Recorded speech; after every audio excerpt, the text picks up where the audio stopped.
जय श्री कृष्णा। राधे राधे दोस्तों, राधा अष्टमी के पावन पर्व के बाद एक बार फिर से कई वर्षों बाद एक दिव्य और दुर्लभ संयोग 23 सितंबर 2023 राधा अष्टमी पर बनने जा रहा है। और यदि आप भी आपके घर की सुख शांति, संतान की कमी और धन की कमी या कर्ज से परेशान हैं या आपका भाग्य आपका साथ नहीं दे रहा है, तो दोस्तों 23 सितंबर 2023 राधा अष्टमी पर ये 6 चमत्कारी और असरदार उपाय आप जरूर करें और आप देखेंगे कि कुछ ही दिनों में आपकी सभी समस्याओं का हल संपूर्ण रूप से हो जाएगा। दोस्तों, कई हजार वर्षों बाद 23 सितंबर 2023 को बहुत ही दुर्लभ और दिव्य संयोग बनने जा रहा है, क्योंकि इस दिन राधा अष्टमी के पावन पर्व के साथ साथ कृष्ण योग, अमृत सिद्धि योग और साथ ही धनलक्ष्मी जैसे कई योग बन रहे हैं। और इस दिन भगवान श्री कृष्ण और राधा रानी सबसे अधिक प्रसन्न होने वाले हैं। इसलिए दोस्तों, अगर आप भी भगवान कृष्ण और राधा रानी से इस दिन जो भी सच्चे दिल से मांगेंगे वो मनोकामना आपकी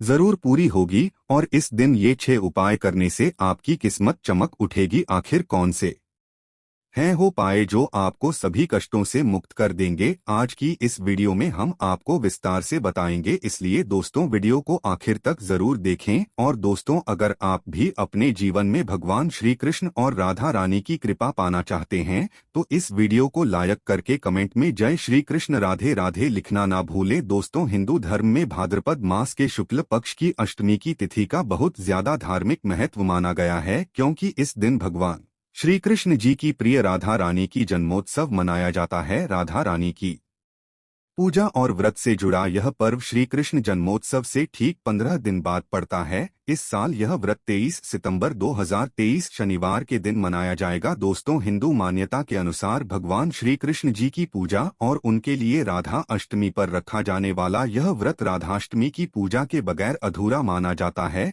दोस्तों, भाद्रपद शुक्ल राधा अष्टमी 22 सितंबर को दोपहर 1:35 से प्रारंभ होगी और अगले दिन 23 सितंबर को दोपहर 12:17 पर समाप्त होगी। उद्या तिथि के चलते राधा अष्टमी का पर्व 23 सितंबर दिन शनिवार को मनाया जाएगा। इस दिन राधा जी की पूजा का शुभ मुहूर्त सुबह 11 बजे से दोपहर 1:30 बजे तक रहेगा। आइए अब जानते हैं राधा अष्टमी की पूजा की संपूर्ण विधि, जिसके बिना इस दिन की गई पूजा और व्रत अधूरे माने जाते हैं। यदि आप पहली बार राधा रानी के लिए व्रत रखने जा रहे हैं तो आपको 23 सितंबर की सुबह सूर्योदय से पहले उठना चाहिए। राधाष्टमी व्रत वाले दिन प्रातःकाल स्नान ध्यान करने के बाद भगवान सूर्य को अर्घ्य दें और उसके बाद राधा रानी के व्रत को विधि विधान से करने का संकल्प लें। इसके बाद घर के ईशान कोण या फिर अपने पूजा घर में राधा रानी की प्रतिमा या फोटो को पवित्र जल से शुद्ध एवं साफ कर ले। इसके बाद उनके आगे एक मिट्टी या तांबे का कलश में जल, सिक्के और आम्रपल्लवी रखकर उस पर नारियल रखें। राधा जी की फोटो या प्रतिमा को पीले कपड़े से बने आसन पर रखें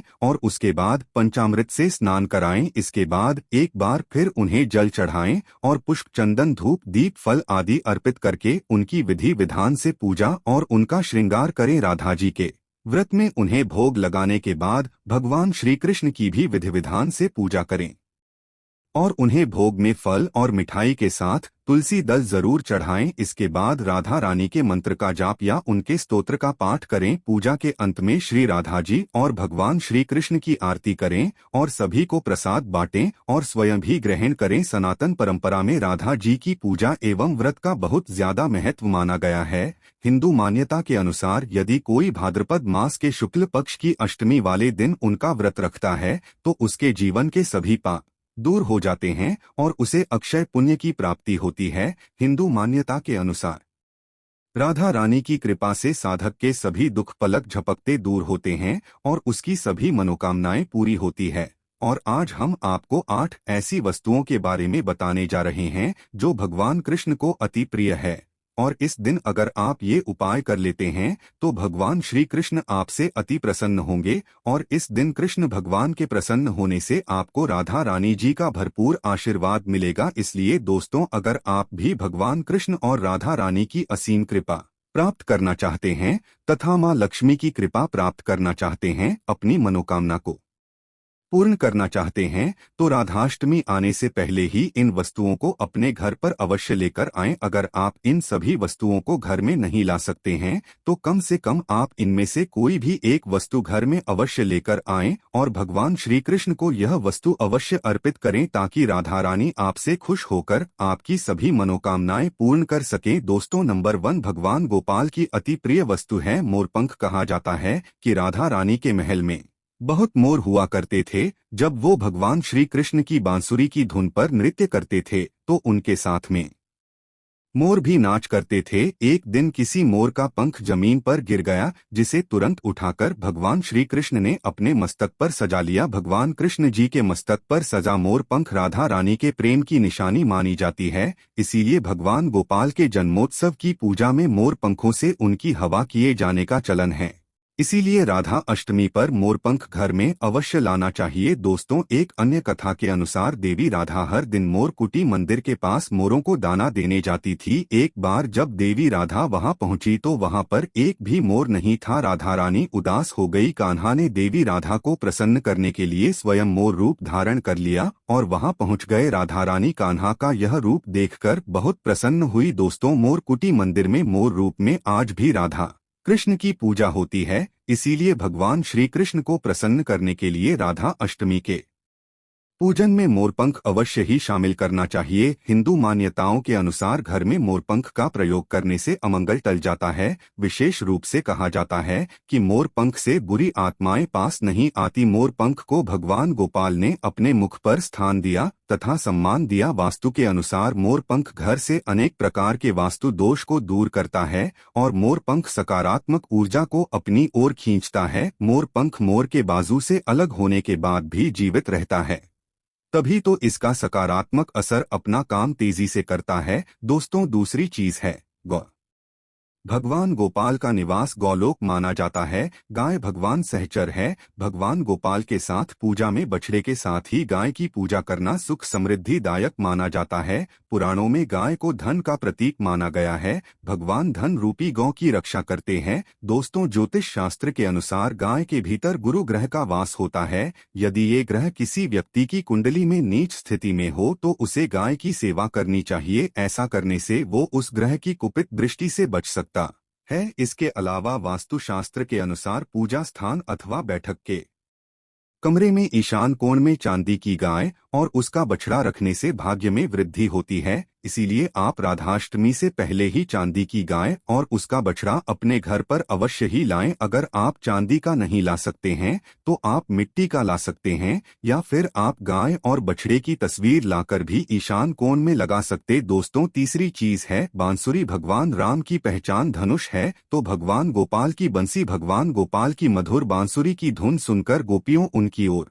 खींची चली आती थी। भगवान गोपाल की बंसी प्रेम और आनंद का प्रतीक है। बालकृष्ण गोपियों के साथ बंसी बजाकर रास रचाते थे और सृष्टि में प्रेम का संचार करते थे। दोस्तों, राधा अष्टमी के दिन भगवान श्री कृष्ण के श्रृंगार की सामग्री में बांसुरी को शामिल करने से गृहस्थी में प्रेम और आनंद आता है। भगवान कृष्ण को बांसुरी अर्पित करने के साथ ही आप अपने घर में बांसुरी को अवश्य ही लाएं। दोस्तों, माना जाता है कि जहां कहीं भी वास्तु दोष हो वहां बांसुरी लगाने से वास्तु दोष दूर हो जाता है। लेकिन ध्यान देना जरूरी है कि बांसुरी कभी भी सीधी नहीं लगानी चाहिए बल्कि इसे हमेशा तिरछा लगाने से लाभ मिलता है। साथ ही बांसुरी का मुंह हमेशा नीचे रहना चाहिए। इसके अलावा दाम्पत्य जीवन में तनाव या फिर कलहपूर्ण वातावरण रहता हो तो सिरहाने में बांसुरी रखकर सोने से बहुत अधिक लाभ मिलता है। दोस्तों, चौथी चीज है पीले वस्त्र। राधा अष्टमी के वक्त भगवान के बाल स्वरूप को पंचामृत से स्नान कराने के पश्चात पीले रंग के नए वस्त्र पहनाए जाते हैं। अगर आप भी इस बार राधा अष्टमी का पर्व मनाने वाले हैं तो आप पूजा की सामग्री में पीले रंग के वस्त्रों को अवश्य ही शामिल करें। पीली चीजें अवश्य शामिल करें। भगवान को पीतांबर वस्त्र अति प्रिय है। यह प्रेम और बैरागी के प्रतीक हैं। दोस्तों, पांचवी चीज है माखन मिश्री। नंद के लाल गोपाल को माखन अति प्रिय है। कहते हैं जिस रात गोपाल का जन्म हुआ उस रात नंदगांव की गोपियों ने सपने में देखा था कि गोपाल माखन मांग रहे हैं। नंदलाल को माखन इतना प्रिय था कि वह बचपन में गोपियों की मटकी से माखन चुराकर तथा मटकियां तोड़कर माखन खा लिया करते थे, जिसकी वजह से इनका एक नाम माखन चोर भी है। दोस्तों, भगवान के भोग में माखन मिश्री को अवश्य ही शामिल करना चाहिए। प्रेम पूर्वक भगवान गोपाल को माखन मिश्री का भोग लगाने से आरोग्य की प्राप्ति होती है, धन सुख समृद्धि की प्राप्ति होती है, धनलक्ष्मी आपके घर में धन की वर्षा करती है। भगवान गोपाल को माखन मिश्री अर्पित करने से वे शीघ्र ही आपकी सभी इच्छाएं पूर्ण करते हैं।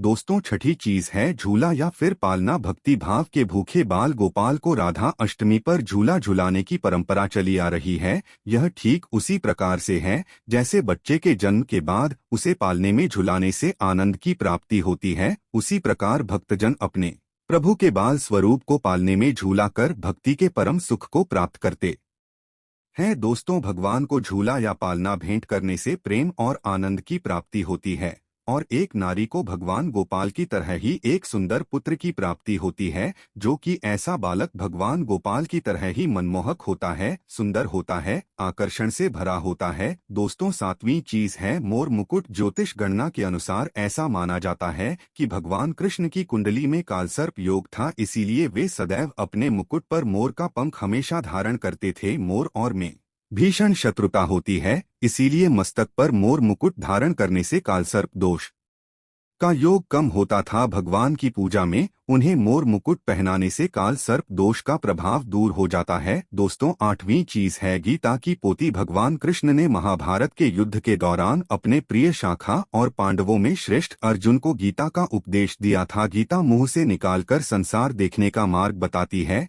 इसे भगवान श्री कृष्ण की वाणी कहते हैं, जो मनुष्य को मुक्ति का मार्ग और कर्म पथ पर चलने का ज्ञान देती है। दोस्तों, इसीलिए भगवान की पूजा में गीता की पोती जरूर रखनी चाहिए और रात में जागरण करते हुए गीता का पाठ हर हाल में अवश्य करना चाहिए। राधा अष्टमी के शुभ अवसर पर भगवान गोपाल की असीम कृपा प्राप्त करने के लिए आप राधाष्टमी से पूर्व ही इन चीजों को अपने घर पर अवश्य ही लेकर आए और इन्हें भगवान की पूजा में शामिल करें। ऐसा करने से आपको भगवान गोपाल और राधा रानी की असीम कृपा प्राप्त होगी, धन लक्ष्मी की कृपा प्राप्त होगी, सभी देवी देवता दोनों हाथों से आपके जीवन में धन की वर्षा करेंगे। दोस्तों, धार्मिक मान्यता के अनुसार इस शुभ दिन कुछ खास उपाय करने से साधक का कल्याण होता है। तो चलिए जानते हैं राधा अष्टमी के दिन किए जाने वाले अचूक उपायों के बारे में, जो कि आपकी किस्मत बदल देंगे। व्यापार नौकरी में लाभ के लिए, व्यापार में वृद्धि या नौकरी में आ रही बाधाओं को दूर करने के लिए इस दिन राधा रानी की पूजा करने के बाद एक चांदी का सिक्का लें और ओम राधा कृष्ण नम मंत्र का 108 बार जप करें और विधि विधान से पूजा पाठ के समापन के बाद ये सिक्का किसी लाल कपड़े में बांधकर अपनी तिजोरी यानी जहां पर भी आप पैसे, रुपए और सोना चांदी रखते हैं वहां रखते। ऐसा करने से मां लक्ष्मी की कृपा आप पर सदैव बनी रहेंगी। मान सम्मान के लिए शास्त्रों के अनुसार इस दिन राधा रानी की पूजा करते समय अष्टमुखी दीपक का इस्तेमाल करना चाहिए। मान्यता है कि इस दिन अष्टमुखी दीपक में इत्र डालकर प्रज्वलित करने से समाज में मान सम्मान बढ़ता है और सुख समृद्धि की प्राप्ति होती है। इसके साथ ही आपके घर में मां लक्ष्मी का वास होता है। प्रेम संबंधों के लिए राधा अष्टमी के दिन पूजा करते समय भगवान श्री कृष्ण और राधा रानी की प्रतिमा के सामने कपूर रखें। पूजा के बाद इस कपूर को एक मिट्टी के दिए में रखकर बेडरूम में जलाएं और इसका धूप दिखाएं। इससे घर से नकारात्मक ऊर्जा दूर होती है और सकारात्मक ऊर्जा का संचार होता है। इसके फलस्वरूप पति पत्नी में प्रेम बढ़ता है और अखंड सौभाग्य की प्राप्ति होती है। मनपसंद जीवन साथी पाने के लिए, मनचाहा जीवन साथी पाने के लिए इस दिन भगवान श्री कृष्ण को हल्दी और चंदन का तिलक लगाना चाहिए और राधा रानी को कुमकुम का तिलक अर्पित करना चाहिए। वहीं प्रेम में सफलता पाने की इच्छा रखने वाले लोगों को इस दिन भोजपत्र लाकर उस भोजपत्र पर अपने प्रेमी या प्रेमिका का नाम सफेद चंदन से लिखकर राधा कृष्ण के चरणों में अर्पित कर देना चाहिए। वो उनसे सच्चे मन से प्रार्थना करनी चाहिए। ऐसा करने से आपको मनचाहा जीवन साथी मिलता है। तो आइए दोस्तों, अब जान लेते हैं राधा अष्टमी की व्रत कथा, जिसको सुनने मात्र से आपकी सभी मनोकामनाएं पूर्ण हो जाएगी और आपको सभी कष्टों से मुक्ति मिल जाएगी। दोस्तों, पौराणिक कथाओं के अनुसार राधा माता गोलोक में श्री कृष्ण के साथ निवास करती थी। एक बार देवी राधा गोलोक से कहीं बाहर गई, जब वापस आई तो देखा कि कृष्ण भगवान में नहीं है। उस समय भगवान श्री कृष्ण अपनी एक सखी राजा के साथ गोलोक में घूम रहे थे। यह बात जब राधा जी को मालूम हुई तो उन्हें गुस्सा आया और वो सीधे उनके के पास पहुंची गई। वहां पहुंचकर उन्होंने भगवान श्री कृष्ण को काफी भला बुरा कहा। राधा जी का यह व्यवहार भगवान श्री कृष्ण के मित्र श्रीदामा को बुरा लगा और उन्होंने राधा को पृथ्वी पर जन्म लेने का श्राप दे दिया। राधा रानी को इतने गुस्से में देखकर कृष्ण भगवान की सखी राजा भी वहां से चली गई। इस श्राप के बाद राधा ने बदले में श्रीदामा को श्राप देते हुए राक्षस कुल में जन्म लेने का श्राप दे दिया। राधा रानी के द्वारा दिए गए श्राप कारण ही श्रीदामा का जन्म शंखचूर दानव के रूप में हुआ था। दानव में जन्म लेने के बाद भी भगवान विष्णु का अनन्य भक्त बना। वहीं दूसरी ओर राधा रानी ने भी पृथ्वी पर वृषभानु के घर पुत्री के रूप में जन्म लिया, लेकिन राधा रानी वृषभानु जी की पत्नी देवी कीर्ति के गर्भ से नहीं जन्मी थीं। दरअसल जिस समय श्रीदामा और राधा रानी ने एक दूसरे को श्राप दिया, तब भगवान श्री कृष्ण ने राधा रानी से कहा कि आपको पृथ्वी पर देवी कीर्ति और वृषभानु जी की पुत्री के रूप में रहना है। इसके आगे भगवान श्री कृष्ण ने राधा रानी से कहा कि जब आप विवाह के योग्य हो जाएंगे तो आपका विवाह मनुष्य के अवतार में रायण नामक एक वैश्य से होगा। हालांकि वह भी मेरे अंश अवतारों में से ही एक होगा। आप धरती पर भी मेरी प्रियतम बनकर ही रहेंगी, परंतु हम दोनों को वहां बिछड़ने का दुख सहना होगा। ये राधा रानी, अब आप धरती पर जन्म लेने की तैयारी करें। सांसारिक दृष्टि में देवी कीर्ति गर्भवती हुई और उन्हें प्रसव भी हुआ, लेकिन देवी कीर्ति के गर्भ में योगमाया की प्रेरणा से वायु का प्रवेश हुआ और उन्होंने वायु को ही जन्म दिया। जब वह प्रसव पीड़ा से गुजर रही थी, उसी समय वहां देवी राधा रानी एक प्यारी सी कन्या के रूप में प्रकट हो गई। जिस दिन राधा रानी प्रकट हुई वह भाद्रपद शुक्ल पक्ष अष्टमी का दिन था, इसलिए भाद्रपद शुक्ल पक्ष अष्टमी को राधा रानी अष्टमी के रूप में जाना जाता है। इस दिन भगवान श्री कृष्ण और राधा रानी की पूजा की जाती है। इस व्रत को करने से हमें सभी सांसारिक सुख आनंद प्राप्त होते हैं। मान्यता के अनुसार इस व्रत को करने से धन की कमी नहीं होती और घर में बरकत बनी रहती है। दोस्तों, राधा के बिना श्री कृष्ण का व्यक्तित्व अपूर्ण माना जाता है। इस दिन यदि भगवान कृष्ण और राधा जी का पूजन करना शुभ माना जाता है, लेकिन यदि आप अपने जीवन की परेशानियों से मुक्ति पाना चाहते हैं तो आपको इस दिन अपनी राशि के अनुसार कुछ उपाय जरूर करने चाहिए। राधा अष्टमी पर राशि के अनुसार करें ये उपाय। मिथुन राशि, राधा अष्टमी के दिन मिथुन राशि के लोगों को दूध में थोड़ा सा घी मिलाकर उनका अभिषेक करना चाहिए और उन्हें पिस्ता या दूध से बनी मिठाई का भोग लगाएं। ऐसा करने से आपके वैवाहिक सुख में आ रही कमी दूर हो जाएगी। कर्क राशि, कर्क राशि के जातकों को राधा अष्टमी के दिन घी से राधा जी और कृष्ण जी का अभिषेक करना चाहिए और साथ ही उन्हें मीठे दही और केसर से बनी मिठाई का भोग लगाएं। ऐसा करने से आपकी स्वास्थ्य संबंधी परेशानी दूर हो जाएगी। मेष राशि, इस राशि वाले लोगों को इस दिन राधा जी और भगवान श्री कृष्ण का पंचामृत से अभिषेक करना चाहिए और उन्हें पंच मेवा का भोग जरूर लगाएं। ऐसा करने से आपके प्रेम जीवन में आ रही सभी तरह की प्रॉब्लम्स दूर हो जाएगी। वृषभ राशि, वृषभ राशि के लोगों को राधा अष्टमी के दिन राधा जी और कृष्ण जी का दूध से अभिषेक करके उन्हें माखन मिश्री का भोग लगाना चाहिए। ऐसा करने से आपका मानसिक तनाव दूर होगा। सिंह राशि, आपको राधा अष्टमी के दिन भगवान श्री कृष्ण और राधा जी का गंगा जल में शहद मिलाकर अभिषेक करना चाहिए और उन्हें गुलाब जामुन का भोग लगाएं। ऐसा करने से आपकी आर्थिक स्थिति में सुधार होगा। कन्या राशि, राधा अष्टमी के दिन भगवान श्री कृष्ण और राधा जी का दूध में तुलसी के पत्ते डालकर अभिषेक करें और उन्हें पंच मेवा का भोग लगाएं। ऐसा करने से आपको व्यापार में लाभ की प्राप्ति हो जाएगी। तुला राशि, तुला राशि के जातकों को राधा अष्टमी के दिन पंचामृत से राधा जी और कृष्ण जी का अभिषेक करना चाहिए और उन्हें पंजीरी का भोग लगाना चाहिए। ऐसा करने से आपके ऐश्वर्य में वृद्धि हो जाएगी। वृश्चिक राशि, इस राशि के जातकों को राधा अष्टमी के दिन गंगाजल से राधा कृष्ण का अभिषेक करें और उन्हें दूध और खोए से बनी मिठाई का भोग लगाएं। ऐसा करने से आपकी सुख और समृद्धि बढ़ेगी। धनु राशि, धनु राशि के जातकों को राधा अष्टमी के दिन राधा और कृष्ण जी को पंचामृत में तुलसी और हल्दी डालकर उनका अभिषेक करें और उन्हें पंचमेवा और गुलाब जामुन का भोग लगाएं। ऐसा करने से आपकी संतान संबंधी सभी परेशानियां समाप्त हो जाएगी। कुंभ राशि, यदि आपको नौकरी में किसी प्रकार की कोई समस्या आ रही है तो आप राधा अष्टमी के दिन राधे जी और कृष्ण जी का पंचामृत से अभिषेक करें और उन्हें ऋतु फल का भोग लगाएं। मीन राशि, मीन राशि के जातकों को राधा अष्टमी के दिन राधा जी और कृष्ण जी का शहद से अभिषेक करें और उन्हें केसर से बनी मिठाई का भोग लगाएं। ऐसा करने से आपको हर कार्य में सफलता की प्राप्ति होगी। मकर राशि। राधा अष्टमी के दिन मकर राशि के जातकों को गंगाजल से राधा और कृष्ण जी का अभिषेक करना चाहिए और उन्हें मेवे की बर्फी का भोग लगाएं। ऐसा करने से आपके जीवन की सभी परेशानियां समाप्त हो जाएगी। तो दोस्तों, ये थी राधा अष्टमी से जुड़ी संपूर्ण जानकारी। आशा करते हैं आपको पसंद आई होगी। दोस्तों, अगर आप भी अपने जीवन में भगवान श्री कृष्ण और राधा रानी की कृपा पाना चाहते हैं तो इस वीडियो को लाइक करें।